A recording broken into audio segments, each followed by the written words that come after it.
Good morning. This is part 2 of Durum Rye Bread. You're going to have to put 2 tablespoons of butter melted on. I have mine on. You're going to need 1/4 of a cup of firmly packed brown sugar, which I'm getting ready to do. Now you can see this has a hard crust here. I'm not even going to worry about it. Now it also wants 2 teaspoons of salt. I just have my measuring spoons. I have to make my salt mixture today. I've got a lot of things. I'm going to make brown sugar today and other things I have to do. So there's a lot of things I'm just running out of that I make at home that I'm going to have to do. Now when your butter is melting and you have very little left, just turn the stove off and just let it finish melting on its own, because the butter that has melted is already hot. So this will prevent you from burning the butter when you're going to use it. All right, we need, they say 1 cup of milk added to this. I'm going to put my discard in here only because I got too much and I'm melting up. So I'll use this in place of my milk, which I can do, which I have done on numerous occasions. But if you don't have a discard, just by all means, just use regular milk.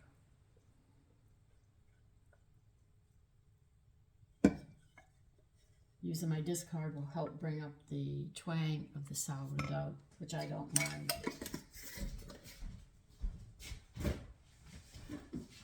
Well, I can't put them up right now, so that can wait.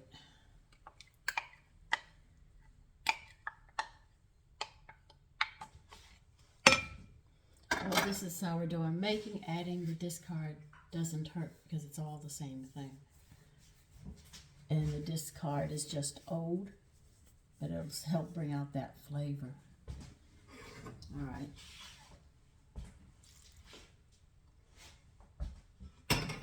I think we got everything. Let's see. Yeah, we have everything. Now we'll just stir it down.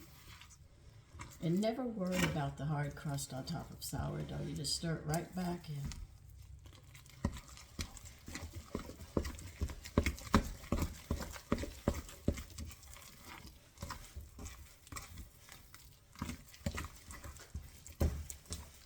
I hope you're getting everything ready for the holidays. I never do. I'm always running last minute. And I do it by myself now.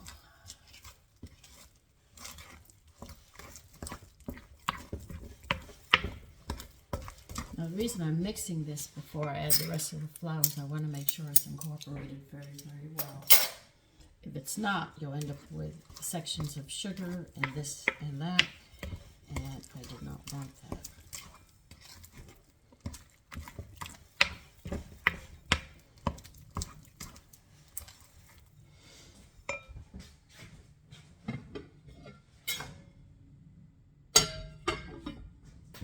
Now, yeah, I've already done that.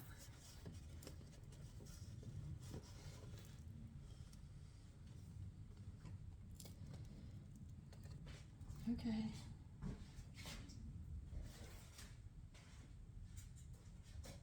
You know the extra flour mixture that we have? We're going to be using that.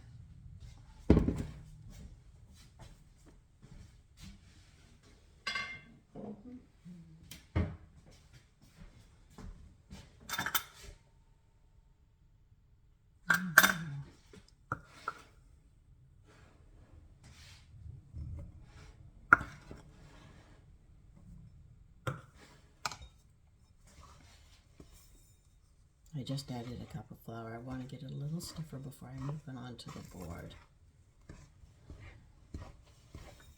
I should say the counter.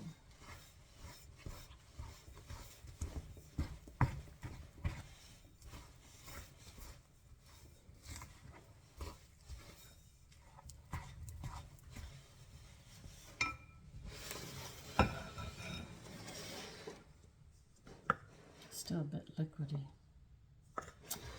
I better sit there and make another half a cup.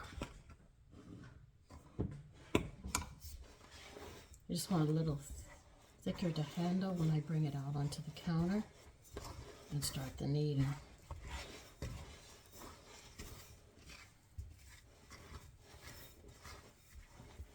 Now, if you have arthritis and you find it difficult kneading, if you have a KitchenAid, you can use the dough or the bread paddle. I don't know which word they use for it. You can use that to do the kneading for you to make it easier on you, so you don't have any real excuses not to make your own bread. I've met people who tell me point blank, I hate the smell of homemade bread. They used to have it. They tell me point blank, I won't have it.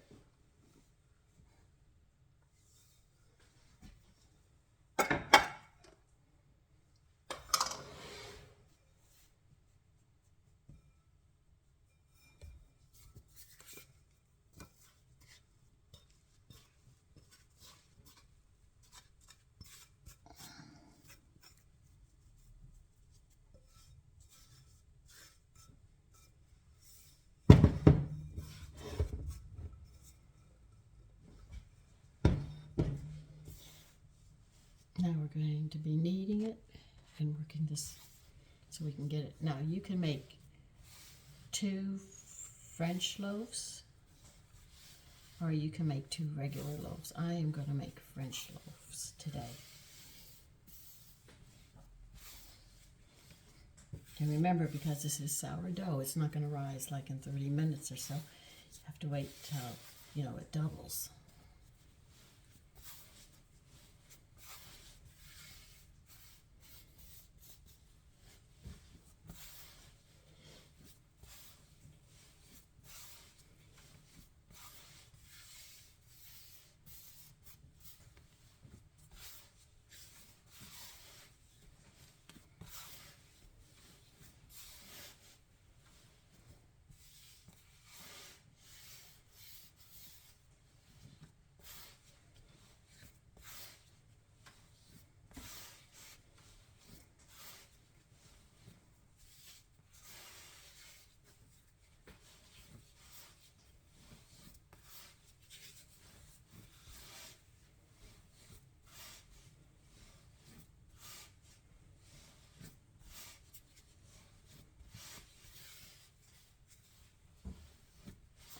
I'm going to be working this flour in, so I don't think you want to watch me for 15-20 minutes kneading, so I will be back then.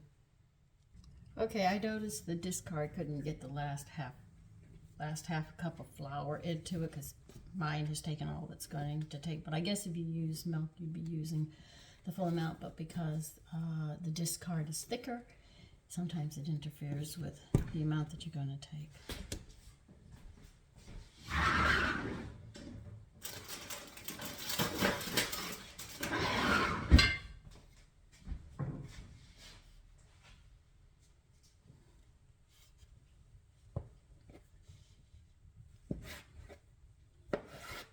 If you don't have one of these, you can use a bread knife. You know it as a serrated knife to cut your bread.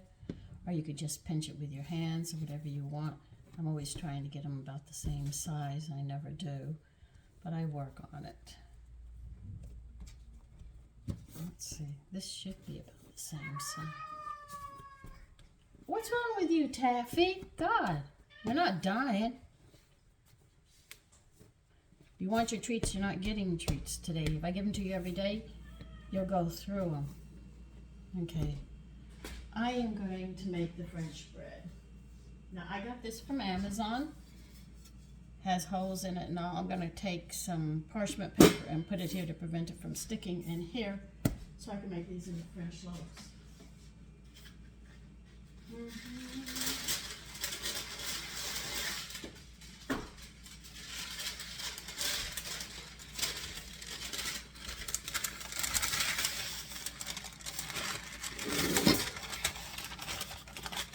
If you're using regular loaf pans, I'd strongly recommend that you grease them, because I know what'll happen.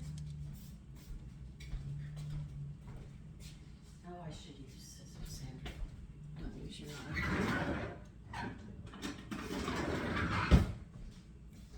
If you don't have scissors, you can use a sharp knife. If you use scissors, you fold this in half, slide the scissors in, make sure that you put a fine crease here, and you run your knife, hold in your hand, and go straight through, and it'll cut it in half.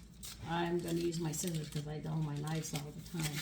Another trick that you should learn to get into the practice of is always sharpen your knives when you're done with them.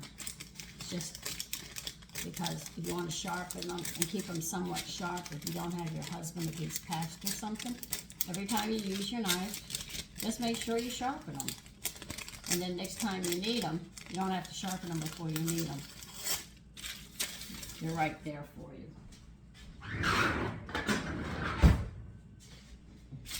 Now the reason I made these long is because this is long and I want to make sure that they fit in. I'll put one in at a time because I know how they're going to act. So if you're making a loaf, put it pretty much at a rectangle, like the length of your bread pan, like this. And you roll it up like this. You pinch the ends. I'm not going to do it real well, but pinch them. Roll it like this, make sure they're sealed. And then lay it in like this into your bread pan, okay? But I'm not doing that. Do mine a little different. So I'm making French bread out of this.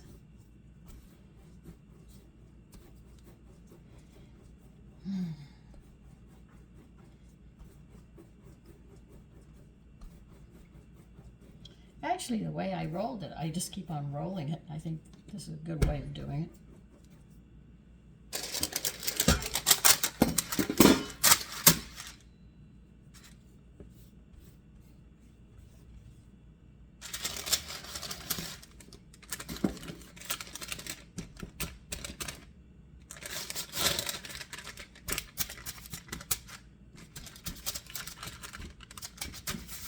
Okay, there's one.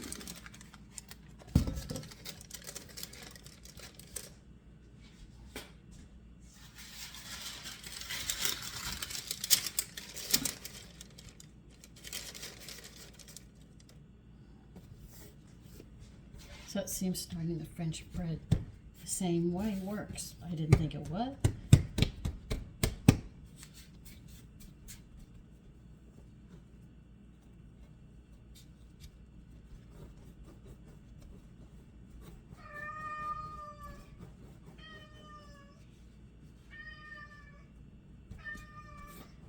What is your problem today, young man? No, you cannot. No, I cannot pet you. I'm handling bread right now.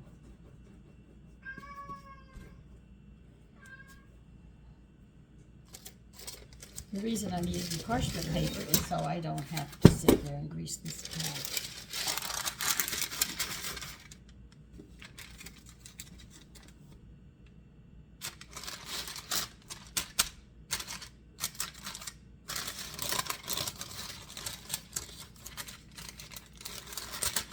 All right, now this is going to have to sit and rise. And it could take anywhere up to 4 hours because this is a sourdough. So when it doubles in size, you'll see the difference on it.